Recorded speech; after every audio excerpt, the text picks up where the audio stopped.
Hi friends, ఎలా ఉన్నారు? అందరూ బాగున్నారా?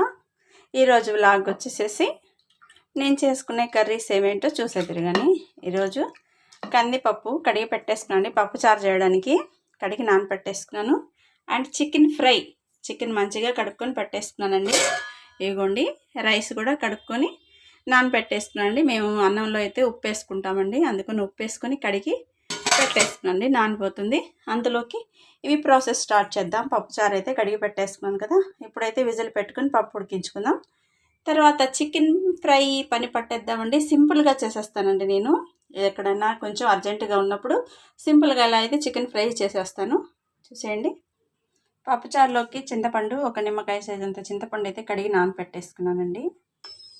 మా ఇంట్లో మసాలా తక్కువ వేసి చేయమన్నారండి ఫ్రై, అందుకని నేను పచ్చిమిర్చి, ఉల్లిపాయ, టమాటా, కరివేపాకు, కొంచెం అల్లం వెల్లుల్లి పేస్ట్ అయితే వేసేస్తానండి. మొత్తం వేసేసుకుంటాను. సింపుల్గా అయిపోద్దండి, సింపుల్ ప్రాసెస్లో చేసుకుంటాను. ఇదిగోండి, ఉప్పు, పసుపు, ఆయిల్, 2 స్పూన్ల ఆయిల్ అయితే వేస్తున్నానండి. ఇక మొత్తం కలిపేసేసుకొని సిమ్లో పెట్టేసుకోవడం. ఇలాగా మంచిగా కలిపేసేసుకున్నానండి. కలిపేసేసుకొని సిమ్లో పెట్టేసుకొని మూత పెట్టేసుకోండి. పప్పు అయితే ఉడికిపోయిందండి. విజిల్ ప్రెషర్ ఉంది, ఆ ప్రెషర్ తీసేసుకున్నాక పప్పు వెనిపేసుకుందాము. చికెన్ ఫ్రై కూడా రెడీ అవుతుందండి. పక్క చికెన్ ఫ్రై రెడీ అవుతుంది, ఇంకో పప్పు ఉడికిపోయింది కదండి. రైస్ పెట్టేసుకున్నాను. ఫాస్ట్గా అండి, ఈరోజు అంతా ఫాస్ట్గా ఆకలి అవుతుందంటే త్వరగా చేసేయమన్నారు. అన్నీ రెడీ అవ్వాలి కదా, అందుకని అంత ఫాస్ట్గా చేసేస్తున్నా. ఈరోజు ఇంట్లో ఏం లేనప్పుడు సింపుల్గా పప్పు చారండి. ఎక్కువ ఇంగ్రీడియంట్స్ అయితే నేనేమి వేయట్లేదు. ఉల్లిపాయ, పచ్చిమిర్చి, కరివేపాకు, వెల్లుల్లి, కొత్తిమీర, టమాటా, వీటితోనే చారు పెట్టేస్తున్నానండి. చింతపండు నానేస్తున్నాను కదా, చింతపండు నానుతుంది. ఇప్పుడైతే చారు అయితే పెట్టేసుకుంటాను. పప్పు అయితే మెత్తగా మెదిపేసుకున్నానండి. ఇప్పుడు ఇందులోకి కొంచెం పసుపు, ఉప్పు, సరిపడినంత కారం,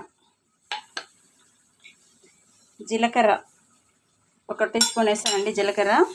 పప్పు ఉడికింది కదా అండి. ఇప్పుడు చింతపండు పులుసు అయితే పోసేసుకుందామండి. చింతపండు పులుసు నేను తీసుకొని పెట్టుకున్నానండి, పోసేసుకుంటాను. ఈరోజు అంతా ఫాస్ట్గా అండి పని అంతా. ఏం చేస్తా, ఇంట్లో ఆర్డర్ అలా ఉంటాయి. ఇవిగోండి, పులుపుకి సరిపడా వాటర్ అయితే పోసేసుకున్నాను. ఒక పక్క ఫ్రై అయిపోతుంది, పక్క రైస్ అయిపోతుంది, ఇంకో పక్క చారు రెడీ. చికెన్లో నీళ్ళంతా ఇంకిపోవస్తున్నాయి కదండి. ఈ టైంలో అయితే కారం వేసేసుకుందాం. అన్నం అయితే ఉడికిందండి, గంజి వంపేసుకుందాం. ఇప్పుడు చూడండి, రైస్ అయితే ఉడికిపోయిందండి. చికెన్ ఫ్రై అవుతుందండి. పప్పుచారుకి గిన్నె పెట్టుకొని ఆయిల్ అయితే వేసేసుకున్నాను. ఆయిల్ వేడెక్కిందండి. ఇప్పుడు తాలింపు దినుసులు, ఎండుమిర్చి అయితే ఆయిల్ హీట్ ఎక్కిందండి. ఇప్పుడు ఇవి మొత్తం వేసేసుకుంటా. ఇదిగోండి, మొత్తం వేసేస్తున్నాను. ఉల్లిపాయలు, పచ్చిమిర్చి, కరివేపాకు, టమోటా మొత్తం వేసేసుకున్నాను. ఇందులో కొంచెం ఉప్పు వేస్తానండి, త్వరగా మగ్గుతుంది. చూడండి, చికెన్ ఫ్రై అయిపోయింది కదా, లాస్ట్లో కొత్తిమీర అయితే వేసేసుకుంటున్నానండి. ఇంకా చికెన్ ఫ్రై అయిపోయింది. ఉల్లిపాయ, టమోటా, పచ్చిమిర్చి అయితే మగ్గిపోయి ఇప్పుడు చారు పోసేసుకుందాము.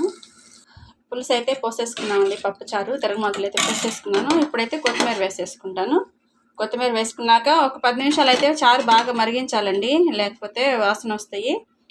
చారు మనకి ఎంత మరిగితే అంత టేస్ట్ వస్తాయండి. ఒక 10 నిమిషాలు అయితే మరిగించుకుందాము. వంటలు అయితే పూర్తి అయిపోయినాయి ఫ్రెండ్స్. ఇగోండి, white rice, simple tasty chicken fry and simple పప్పు చారు. పొగలు కక్కుతున్నాయి చూడండి. పప్పు చారు సింపుల్, అన్నీ సింపుల్గా చేసేస్తానండి ఈరోజు. మీకు ఈ వీడియో నచ్చినట్టయితే లైక్ చేయండి, షేర్ చేయండి, సబ్స్క్రైబ్ చేసుకోండి. ముందు ఫస్ట్ ఆకలి అయితే అవుతుంది, అన్నం అయితే తినేస్తా. Bye friends.